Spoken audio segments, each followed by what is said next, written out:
এখন তো নতুন আরেকটা ভেজাল লেগে গেছে, পিআর পদ্ধতিতে নির্বাচন চায়। ক্ষুদ্র ক্ষুদ্র কিছু দল আছে, এরা কি পদ্ধতিতে চায়? পিআর পদ্ধতিতে সংখ্যানুপাতের ভিত্তিতে পার্লামেন্ট মেম্বার নির্বাচিত হবে। আমি এটার পক্ষে না, শরীয়তও এটাকে সমর্থন করেন। আপনি যাকে নেতা বানাবেন তাকে চিনতে হবে, কথা বলেন। কিন্তু পিআর পদ্ধতির নির্বাচন হচ্ছে ব্যক্তিকে ভোট দিলেন না, মার্কাকে ভোট দিলেন। তাকে তারপরে সংখ্যানুপাতের ভিত্তিতে পার্লামেন্ট মেম্বার হবে। অর্থাৎ বাংলাদেশে যে দল 1% ভোট পাবে সে 3টা আসন পাবে সংসদে, ওটা যে 10% ভোট পাবে 30টা আসন পাবে। এটা হচ্ছে সংখ্যানুপাতের ভিত্তিতে আপনার সংসদে নির্বাচিত প্রতিনিধি পাঠান। কিন্তু আপনি তো আপনার এমপি কি হবে তাই জানলেন না, কথা বলেন। তো পরবর্তীতে দেখা গেল সংখ্যানুপাতের ভিত্তিতে নির্বাচন হয়ে গেল, আপনার এলাকার ভাগে পড়লো এমন এক এমপি যে মাদারজাত চোর। কি করবেন? কি থাকবে? আমি কিন্তু গালি দেই নাই। মাদারজাত চোর মানে জন্মসূত্রে চোর, মানে ওর বাপও চোর ছিল, ও কি চোর, কিছু করার থাকবে? 2 নাম্বার সমস্যা যেটা হবে আমি বলে দিচ্ছি, আমাদের দেশের জন্য হুমকি পিআর পদ্ধতিতে নির্বাচন। কেন? বাংলাদেশে হিন্দুদের ভোট আছে লক্ষ লক্ষ।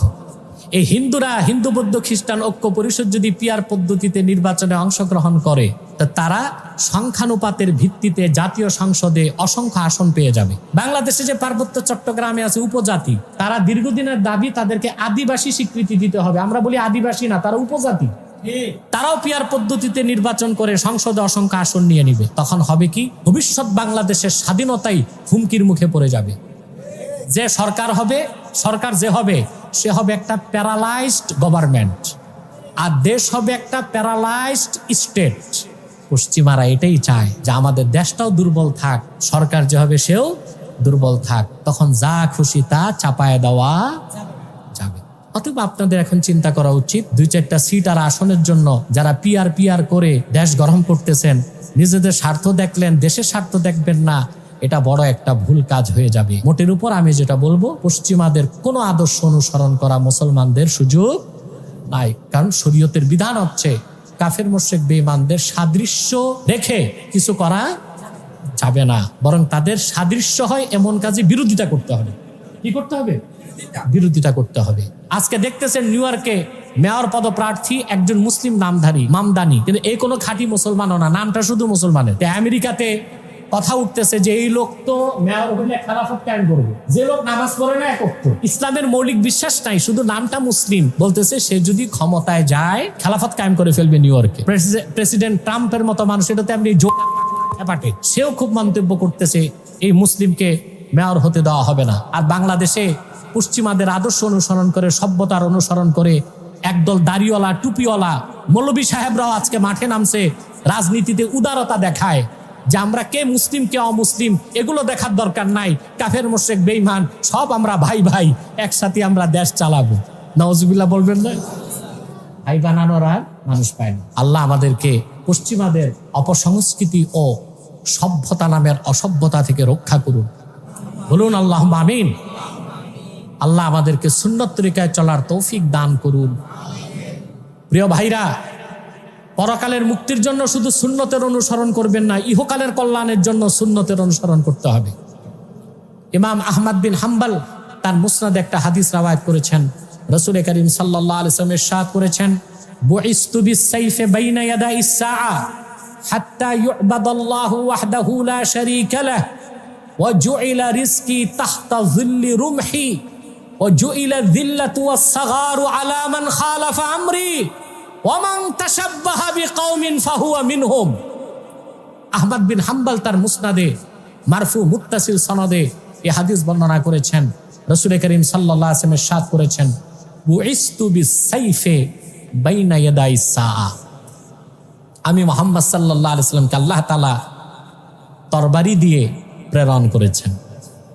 এর বাণী, আল্লাহ আমাকে প্রেরণ করে আমার উম্মতের উপর জিহাদকে ফরজ করছেন। কতদিন? যতদিন পর্যন্ত না সমগ্র পৃথিবীর মানুষ এক আল্লাহর ইবাদত শুরু না করে। সুবহানাল্লাহ বলবেন। আর আমার রিজিককে নির্ধারণ করা হয়েছে, রাখা হয়েছে আমার ব্যবহৃত ঢালের ছায়াতলে। ওয়া জুইলাত যিল্লাতু ওয়াস-সাগারু আলা মান খালাফা আমরি। আর যে ব্যক্তি বা গোষ্ঠী আমার সুন্নতের বিরোধিতা করবে, আল্লাহর পক্ষ থেকে লাঞ্ছনা এবং তুচ্ছতা তাদের উপর বরাদ্দ হবে। তাহলে মুক্তি চান? পশ্চিমাদের ফর্মুলায় ধোকায় আছেন আপনারা। গণতন্ত্রের নামে ওরা ধোকা দিচ্ছে পৃথিবীর মানুষ। সেকুলারিজম, ধর্মনিরপেক্ষতার কথা বলে তারা ধোকা দিচ্ছে মানুষকে। আজকে দেখতেছেন নিউ ইয়র্কে মেয়র পদপ্রার্থী একজন মুসলিম নামধারী, মামদানি, কিন্তু এই কোনো খাঁটি মুসলমানও না, নামটা শুধু মুসলমানের। আমেরিকাতে কথা উঠতেছে যে এই লোক তো মেয়র হইলে খেলাফত কায়েম করবে। যে লোক নামাজ পড়ে না, একত্র ইসলামের মৌলিক বিশ্বাস নাই, শুধু নামটা মুসলিম, বলতেছে সে যদি ক্ষমতায় যায় খেলাফত কায়েম করে ফেলবে নিউ ইয়র্কে।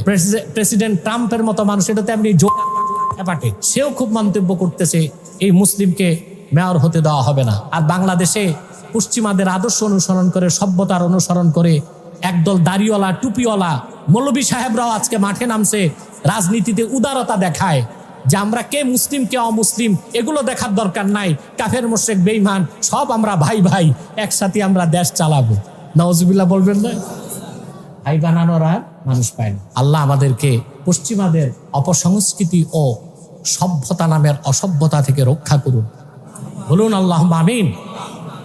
আল্লাহ আমাদেরকে সুন্নত তরিকায় চলার তৌফিক দান করুন। 10ই মুহররম রোজা রাখবেন, আর আগের দিন 9 তারিখও রোজা রাখবেন। সর্বোত্তম হচ্ছে 9, 10, 11 3 দিনই রোজা রাখা। কমসে কম রাখলেও 10 তারিখ রাখবেন, 9 তারিখ রাখবেন। আল্লাহ আমাদেরকে কবুল করুন, মঞ্জুর করুন। হ্যাঁ, কবে কবে? আগামী রবিবার ইনশাআল্লাহ মুহররম শরীফ উপলক্ষে আব্বাসী মঞ্জিল জোনপুর দরবার শরীফে অত্যন্ত বরকতপূর্ণ মাহফিল অনুষ্ঠিত হতে যাচ্ছে।